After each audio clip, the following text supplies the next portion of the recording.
I mean, I know the talking point is but it's not communism, it's socialism. Okay, I've read the quotes from the DSA or platform from their own mouths. Don't tell me I'm not seeing what I am seeing.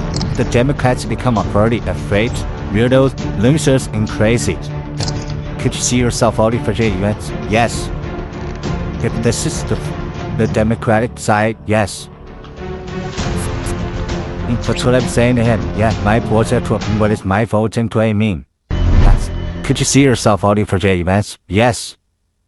If this is the Democratic side, yes.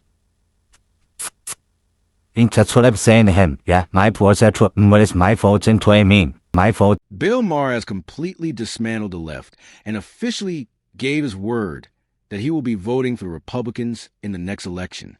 He made it crystal clear that he no longer has any interest in voting for the left, openly stating that he would rather see Donald Trump leading this country than those crazy socialists. Trust me, this is hands down the craziest video I have ever made. Bill Maher even screamed at the left to leave Trump alone and declared that he will be voting for him. Smash that like and subscribe button, and let's get right to it. That's a coward, yeah. They're cowardly. Their party is being taken over now. Every day I hear about a new, very radical. I feel very good about it. 10 whatever years ago, I did lose fans because, I wasn't gonna go along with some of this crazy stuff on the left too. I didn't change really on what I thought about the right, but I can't sit and just not notice stuff which people seem to want to do because it's all about my team or your team. But yeah, there's some crazy stuff, when we're cheering for the Intifada. This is exactly what separates the left from the right. The left has completely lost touch with reality, completely forgetting what actually makes sense and what is truly best for America. They don't even recognize common ground anymore or know where the political center is. Take a look at this clip, where Elon Musk breaks it down and lectures them on how far off the deep end they've gone. You support not just the populist right, but the far right, in fact, very fringe parties in some countries. No, I support the normal people. Okay. What you call the far right, falsely. You think is the normal person. Okay. Yes. Literally, you could go back 10 or 15 years, and these policies were completely normal. In fact, one of the tricks I think is funny. One thing that is quite funny is to take a speech from Obama and Hillary, and then go to someone and say, who's sort of on the sort of what I call the lunatic left, and say, what do you think of the speech by Trump? I'm like, oh wow, he's the worst person ever. Actually, that was a speech by Obama, or actually, that was a speech by Hillary. I agree. No, I agree that the center of gravity in this country has shifted. Certainly, the Democratic Party shifted to the left, but that's not what I'm talking about. I'm talking about people like Rupert Lowe. I'm talking about people. It's actually just normal people. It's just normal people. It's just normal people, and here are the principles. And tell me which of these sound terrible. That we should have secure borders. That we should have safe cities. That we should have sensible spending. Which of those three are far right fringe? And I would like to just admonish you and the media for the absurd characterization of the far right. It is false and misleading and nonsense. Please keep this part in. We'll keep all of this in. It's crazy how she dares to call Elon Musk far right, but can't see that the left is literally heading straight into communism to completely destroy our country and everything we have left. The left is so obsessively focused on Trump did this, Trump did that, while their own party is crumbling to an all-time low. Your hatred isn't just acceptable now, it's cool. Celebrities love it and make it trendy. It's the new shake of every t-shirt. The Islamophobia is just a bad argument. It's simply a false equivalency. Can you name a Jewish professor who talks about Muslims the way they get talked about? No. Anti-Jewish crimes, hate crimes, now outpace anti-Muslim hate crime 9-1. It's not a contest, and I'm certainly not saying do more or the other. I'm just saying these are the numbers, the facts, the reality. There is a frothing anxiousness for the literal extermination of this one group. And Democrats, where are you? If any other minority group is being talked about this way, you break out the kente cloth and have 10 benefit concepts. But because you see that so many of your brainwashed by TikTok constituents now have an unfavorable view of Israel, you indulge them when you should be correcting them. You don't tell your woke idiots Israel isn't a colonizer or an apartheid state or committing genocide, and that if you brats had to spend a week anywhere in the Middle East other than Israel, you would understand what liberalism is not. Call the people, likely running for president and now on the Democratic side, want it known. They don't take money from AIPAC, the Israeli lobby, a stench which gives permission to actual anti-Semites to say, see, we're right about Israel. That's a dirty money from a dirty country. Oh please, you take money from crypto and factory farmers and big tech, from Diddy and Weinstein and Epstein, but AIPAC is too far. Let me just say this to all who ask me, why are you harder on the Democrat than you used to be? Until you fix this whole issue, stop asking me. Now, wearing queer for Palestine gear and hating your own country just to side with terrorists has become their brand new way to show hate for the right. Meanwhile, simply showing love for your country or practicing basic patriotism is labeled as being racist. If we are ever gonna get back to the old America, that's gotta be the Democrats' part of the bargain. Stop coming up with radically new and often terrible ideas and them in the next breath. Insist there be no debate about any of it. But if you don't see it right away and go along, you're bad, stupid, and deplorable. As if you were saying go. 2 + 2 = 5 is not obvious, yet obvious you can't hate.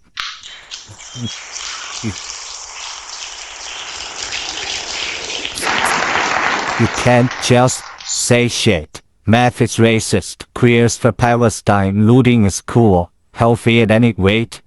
If the men's football team played the women's team, it would be a tie. You can't just say shit. It's not just that. Another major issue Bill Maher raised is the sheer hate for Israel. At this point, the left has completely lost touch with the reality of what's actually happening on every single side of the topic. There's one issue, this whole big issue of Israel, the Middle East, Islamophobia, because they're all connected. If there's one issue which makes me say to the far left, stop asking me why I make fun of the left more than I used to. This is it. This is why. Because you're morally goofy. You're ignorant. You don't know history. You don't know the present either. They are so morally goofy. And liars, they put that whole thing out for the longest time about how Israel was starving the Palestinian people. That was part of the thing in Gaza, part of their... yes, people were starving because Hamas stole all the food. Exactly, because yes. Hamas wants the people to die. That is, first of all, they love being martyrs. Let's just not gloss over that. That's part of the whole religion-dominated culture. Martyrdom is good. They have words for it. That's why they strapped bombs to children. Okay? So, again, you're morally goofy if this is the team want to be on. And Israel didn't starve them. First of all, no other nation on earth at war would ever be even asked to feed their enemy. The main reason it's so hard to see the truth is that every piece of propaganda produced by the legacy media is completely false or just a one-sided artifact manufactured by the left. By doing this, they constantly try to paint themselves as the good guys. He developed the Bill and Melinda Gates Foundation, and they were really concerned with global health. Oh my God. Dude, do you know what they did fucking in the Cabora Bassa Delta with their mosquito nets? Why would you? But, do you know what I'm talking about at all? No, what'd they do? Dude, I'm going to go on a fucking tirade here. Please do. Okay. So the Bill and Melinda Gates Foundation decided that there was too much malaria in Africa, right? Which you and I could probably agree with. Malaria is bad. So what did they do? They gave all of these people living in tribal villages. I've totally pirated your thing. I'm sorry, but I'm going to go on a fucking rant here. They gave all these people living in the Cabora Bassa Delta, which is the breadbasket of the Zambezi Valley, meaning like where more fish are born. It's a nursery for fish, right? Not just there, but this is a good micro example. They gave millions of mosquito nets out to all these people to avoid malaria. Guess what the people who are starving to death did with their mosquito nets? They fished with them. They fished with them. Mosquito net has a hole that is so small that a mosquito can't get through. So guess what? These mosquito nets now indiscriminately catch tiny baby fish in areas like Cabora Bassa, where the fish go to breed and reproduce and populate. So now all of a sudden you have thousands and thousands of people that have been handed nets, that have been living one way for hundreds of thousands of years. They don't give a shit about malaria. They have their own way of dealing with malaria. They sit in smoky huts at night. They sleep with a campfire, everything else. Yes, they still get malaria, some of them, but they deal with it their own way. Bill and Melinda Gates Foundation come in, hand out millions of mosquito nets, absolutely collapse the entire population of fish that feed millions of people, because these people just take the nets and fish all the baby fish out so that those fish don't grow up to make substantial protein sources. So now these wonderful philanthropists that have given out millions of nets have destroyed an ecosystem, crashed a fish population, and created widespread hunger for people that otherwise had plenty of resources, all because they were trying to help with their mosquito nets. Oh, God. It's just like, it's a fucking disaster, dude. They've taken such a rich and important part of Africa, one of the most abundant freshwater fisheries in the world, and destroyed it because they're helping by handing out mosquito nets. Good God. Yeah, I don't know. Sorry, I told you I'd go on a rant, but it's like, it's so bad what's happened over there. And they're still giving out mosquito nets, by the way. And you literally watch these guys line up, take a mosquito net, and it never goes in their house. It goes straight to catching fish that are this big for them to eat. Oh, God. Right now, they are pushing their party past the brink into complete unhinged extremism.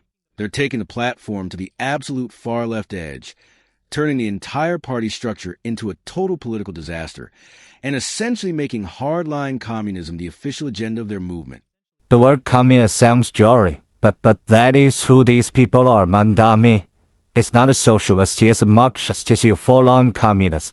The DSA candidates that he supported that won in New York are full-on communists. The DSA candidates who won in Colorado are full-on communists. And look, as you know, my family has seen this firsthand. My father was imprisoned and tortured in Cuba as a teenager. My dear Sonia was imprisoned and tortured by Fidel Castro. This can happen, and this is part and parcel of the strategy. It is identify the people you hate, and then harass them, threaten them, and violence is part of the plan. That's not a bug. It is a feature. It is the objective. The radical left is perfectly fine with using violence to attack their enemies. They put out a list that's intended to be a list for their supporters. At a minimum, to go harass these people. But potentially even worse, you remember the United Healthcare executive who was murdered on broad daylight for being a CEO, Luigi Mangione. And the left celebrate, you get idiots, with pictures of this murderer on their shirt, idiots getting him tattooed, chewing on murderer. What's truly terrifying is that if they keep heading down this destructive path, they're going to unleash some of the worst, most radical policies this country has ever witnessed. Right now, almost nobody in mainstream media has the courage to stand up and call out, except for Bill Maher. This next clip gives you a raw, eye-opening look at the total collapse that awaits if we let things continue like this. Democrats must recognize that Zoran Mamdani is the future of the party. Unfortunately, it's the Republican Party. We've run this experiment many times, and the result is always obvious. Here's capitalist South Korea at night from space. Here's socialist North Korea. Yeah. In 1990, Venezuela was wealthier than Poland. But then Poland finally freed of Soviet-style economics went all in on capitalism, and now their economy is as big as Japan. And people there have high wages, low inflation, cars, vacations, homes. Meanwhile, Venezuela traded capitalism for Hugo Chavez's socialism for the 21st century, which turned out to be like socialism in the last century, or any century, a fucking mess. Huh.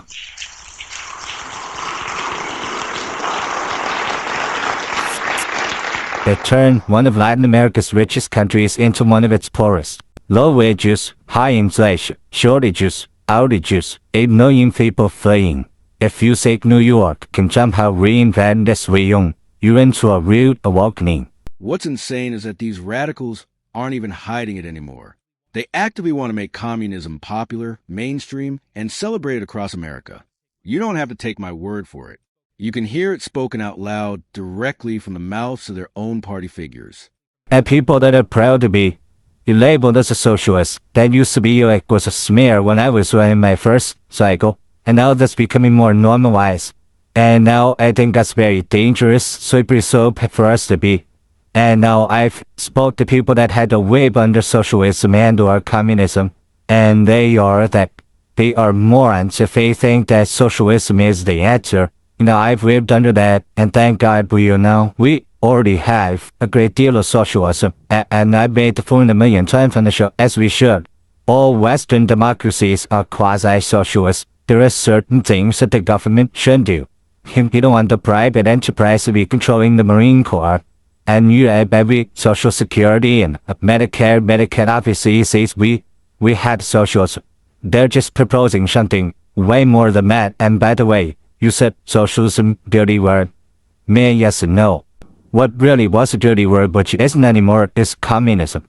Yeah, I mean, this woman in New York who is mayor, and Madame is right-hand woman, she tweets out, elect more communists. This guy, Rain Plotner, it's not a slur if I refer to him as a communist. That's his own term that he used for himself. Yes, Antifa, and these other kinds of extreme things. Now that's his own words, that's my view, and I'm not using that as a slur.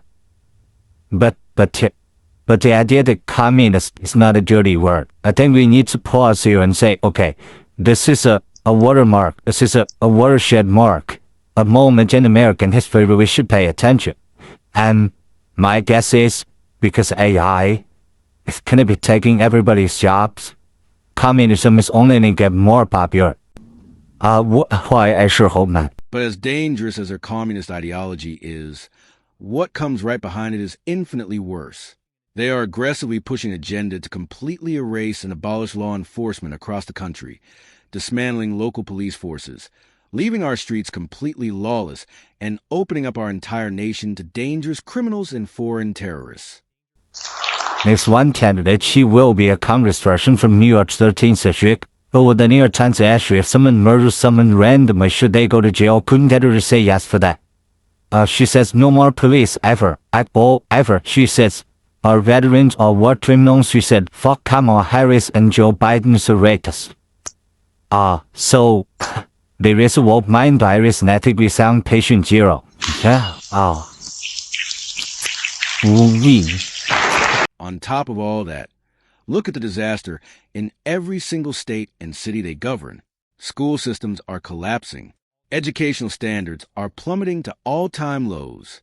And local taxes keep skyrocketing higher and higher, all while taxpayers get zero return on their hard-earned money. Look, it's a trade-off, I think, in exchange for getting great weather, great schools, opportunities. Great schools. What's that? The schools. Higher ed. How right? do you know they're so great? Well, the UC system is, I don't know who's coming out of it and what they're learning. I mean, from what I see from the elite schools on the East Coast, they're shit. Right. Well, the UC's produced a lot of Nobel laureates just this past year. They take a lot of kids who don't are first in their families to go to college. I mean, the UC system genuinely is working. Cal State is working. K through 12, there are issues. I mean, honestly, there are issues. I see there. kids demonstrating for Hamas, but I'm sure there's other stuff that's going on too. that is a raw, unfiltered truth of what we're dealing with right now. Thank you so much for tuning in and staying informed. I want to hear your thoughts on this whole situation. Drop a comment down below. Smash that like button, subscribe to the channel, and I'll see you in the next breakdown.